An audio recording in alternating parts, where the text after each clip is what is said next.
Hope this finds you and your family healthy and happy, and you have made the adjustment to online learning.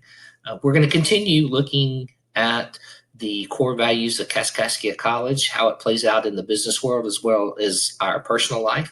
And today we're going to look at responsibility. And for the purpose of our discussion in our lecture, we're going to define responsibility as becoming a responsible person. It means being able to consciously make decisions, conduct behaviors that seek to improve oneself and or help others. Most importantly, a responsible person accepts the consequences of her own actions and decisions. So, where do we get this concept of responsibility? We go to the ancient philosopher Marcus Cicero, and he defines that as a result of being human, one particular place, one characteristic, and one's own moral expectation. These three things make up responsibility, or duty as he calls it. His philosophy of duty has been depicted in his famous work on duty. Cicero was one of the greatest orators and writer, and he established even a model of Latin that is still used today. His surviving works include speeches, treatises or on rhetoric, philosophical works, and letters. He was a supporter of Pompey, the military leader who went up against Julius Caesar. He's not considered a great thinker, if you will, because his philosophy was unoriginal. It was mostly thought, and his philosophy that he used was a tool to bring about his political goals, his political ambitions, and to, if you would say, manipulate those into following him. But according to Cicero, he says that there's three things that make up this thing called duty. We have one particular place, one particular character, and one's own moral expectations. And now, a lot of times in the working day life, we get duty, which Cicero was talking about, and responsibility. They overlap a lot, but it's important to find the distinction between the two. First off, duty is a moral commitment to do something or someone, whereas responsibility is a condition of being responsible. The best example I can think of this as if you go to the doctor, or if you're a physician, you have a duty. It's in your oath to provide care for your patient. Now, if you are just doing duty, again, you provide care for your patient. You tell them the best, or not the best, you tell them one course of action that you can do to cure their symptoms. That's duty. A responsible person, a responsible doctor, would give options of cures, would tell the side effects, would tell the pros and the cons, and a responsible physician would let the patient choose what they feel is best or what route to take if there's several avenues of treatment. Next, the duty refers to a moral commitment. It denotes an active feeling for doing something. Again, if we go back to our original thing, the physician has no moral commitment. He has a moral commitment to provide you care, provide you healing, but it denotes an active feeling for doing something. I mean, he is doing his job. He doesn't care which avenue you choose. And then last but not least, in case of duty, the person will be involved in activities without any self-interest. Again, that physician doesn't care which avenue, if they're all a way toward healing. His duty wouldn't put you toward one way or the other. Excuse me. He would let you choose. Then responsibility can be determined as an ability to act at one's own will without supervision. It is the obligation to successfully complete an assigned task. It would be my duty is to teach this class, but my responsibility is to get you to learn. It's not just to provide the lectures and not care whether you get it or not. My responsibility is for you at the end of the semester, at the end of this class, that you get something out of this class. It's kind of going beyond, if you will. In responsibility, a person is solely responsible for the entire task of its outcome. It is the responsibility of the parent to give a good education to their children. Again, in this time of sequestered, quarantine, COVID-19, a lot of parents now are taking on the role as teacher. However, even before this hit, it was the responsibility of the parents to get their children a good education. Now, that doesn't mean that the parents have to do it themselves. Before COVID, they could choose the school they think their children could learn the best in. If their children aren't learning in school, they can provide tutoring. They can get outside resources. They can do other things. But at the end of the day, it's the parents' responsibility to be sure their children get a good education. Again, they don't have to do it themselves, but they can acquire other resources to do that. And then last but not least, once a person engages himself with some duty, or if he or she has been entrusted with a duty, then that person fully commits himself to it. If we go back to our previous example of getting our children a good education, meaning if the first tutor doesn't work out, the first school doesn't work out, the first teacher doesn't work out, the first book doesn't work out, we don't just give up. We keep trying till we find a mode of instruction that our student or our child can blossom in. So again, a duty is just, I did it, it's over. Responsibility is, I'm going to keep going till I find what works. So responsibility means doing what you're supposed to do, persevering, keep on trying, doing your best, using self-control, being self-disciplined, and thinking before you act and consider the consequences. Again, I want you to take a few minutes and write down the 2 participation questions for this week. Is first, feel free to pause the video if you need time. But first, you agree to go to the big dance with a friend because the boy or girl you really like is dating another student. 5 days before the dance, your dream date, who was dating the other student, they break up and ask you to go with them. What do you do? Do you go to the big dance with your friend because you have already obligated that person? Excuse me. Do you realize it's your friend? There's no romantic thing. They know you're in love with this other person or have a crush on them, so they'll understand. And you go with your dream date. What do you do?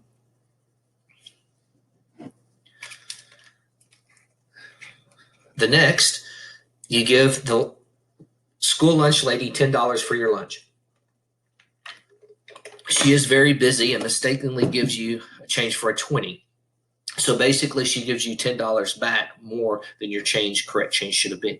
What do? Do you immediately give it back to her? Do you keep it because it was her loss, not yours, her mistake, not yours? And why? What if you didn't find out till the next day when you reached your hand in your pocket or your jacket or whatever and pulled out and realized it? What do you do? Take a minute, jot it down real quick, submit it to me through Blackboard or Messenger or text or whatever, just so I know that you've made it this far in this lecture. We shall continue on. Now, what does it mean to be a responsible person? Taking responsibility is a way that we show people who our characters are. It means doing our part, controlling our thoughts and our actions, and doing our very, very best. When we are acting responsible, we take the blame when it is due, and we do not claim credit for other people's work. We accept responsibility for our own decisions. So being responsible means we think before we act. We think about our actions, how they affect others. We think before we speak. We are accountable, taking responsibility for the results of what we do and don't do. We fix our mistakes, being responsible. We keep trying. We stick to our duties even when they are very difficult. We are reliable and we always do our job. We clean up our own messes and we show perseverance by demonstrated commitment to finish what we started. In a little bit, this is kind of redundant, but we're going to go through these again and see how this plays out in our everyday life. So, what does it look like? Here are 9 things that it looks like if we are responsible, or how we can be responsible in our everyday life. The first is take responsibility for your thoughts, feelings, words, and actions.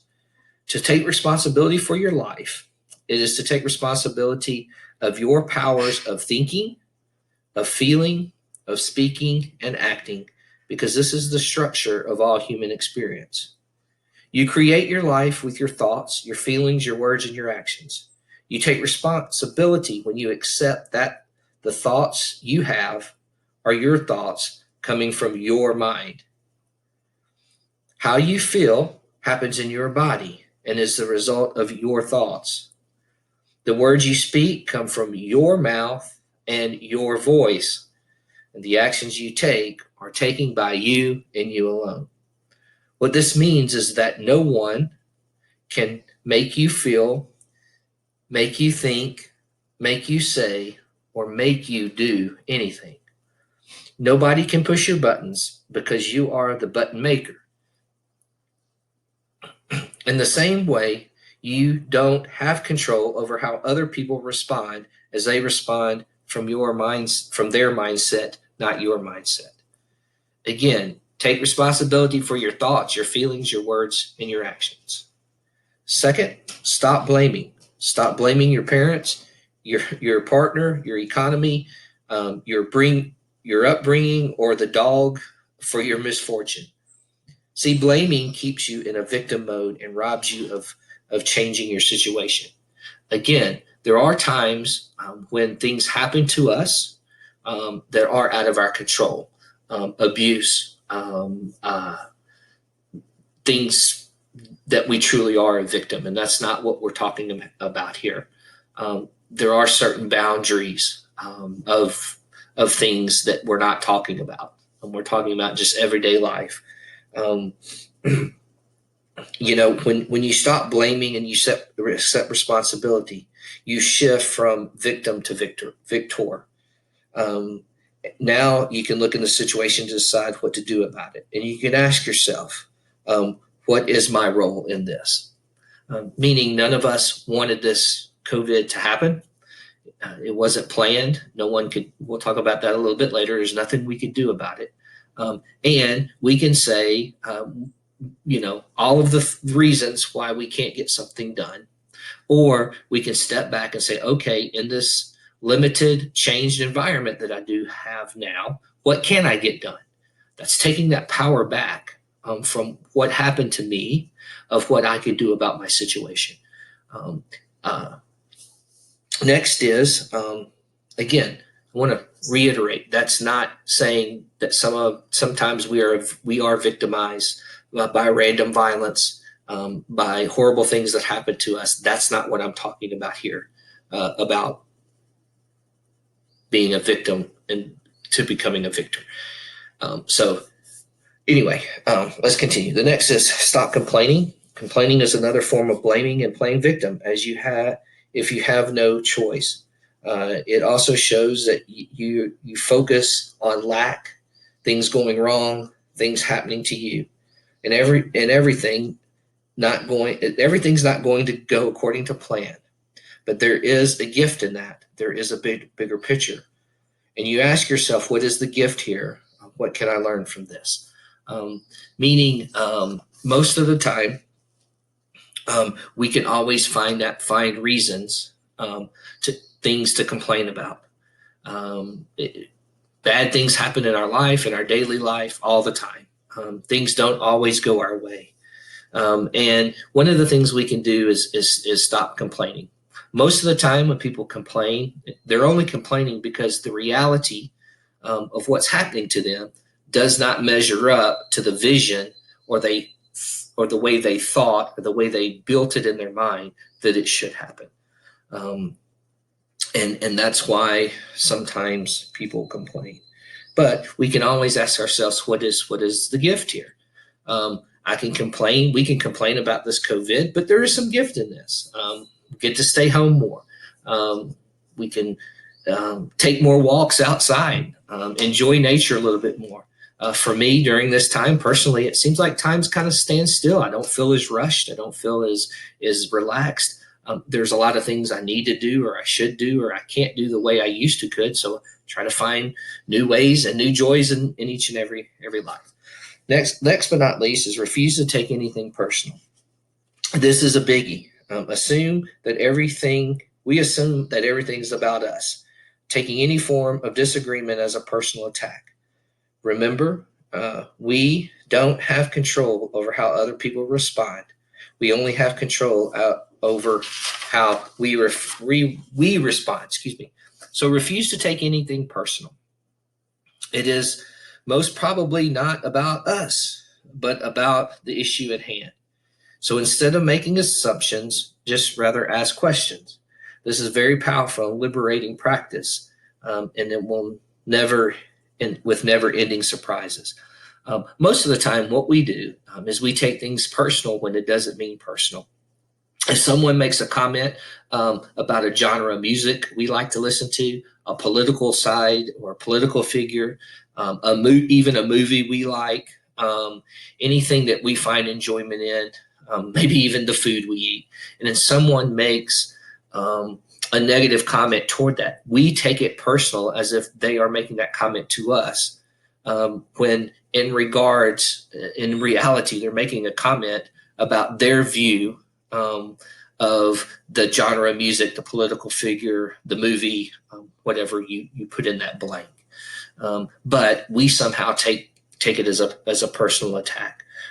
Many relationships have been ruined over things that people like on Facebook and social media, the things people post. Instead of looking at the whole picture, we tend to take that, be offense over something they like that we dislike. It can work both ways. So again, the basic thing when this happens is ask yourself, is this about me or is this the issue at hand? Last but not number 5 is make yourself happy. Take responsibility for your happiness is liberating. First, to realize that happiness does not come from outside of you. It is not the job of your partner, your parent, your child, your kid, your friend to make you happy. To be happy is a decision, and the gateway to happiness is gratitude. Keep a gratitude journal if you can. Try to find things that make you happy in each and every day, and things that you're happy about. Also, do things that make you feel happy. Listen to your favorite music. Surround yourself with beauty. Express yourself creative. Do acts of kindness. Anything. And ask yourself, what about this could make you happy? One of my things my mother always said to us growing up that's so true is she says, you are the only person that you have to live the rest of your life with. You are the only person that has to live the rest of your life with. So you might as well be happy. So there is happiness and joy if we look for it. Sometimes we focus on things that don't. So ask yourself, what about this makes me happy? Next but not least, live in the present. Life is now. There's only one moment now. The past is history. The future is a mystery. So there is only now in this moment. Take responsibility for this moment and make it the best of it to redeem the past and create the future you want. Again, none of us in January thought that we would be sitting at home trying to do our whole classwork. None of us thought we would not be working. None of us thought we would have our children home and not in school. No one thought that our social life would be shut down with restaurants and bars and everything else closing where we gather.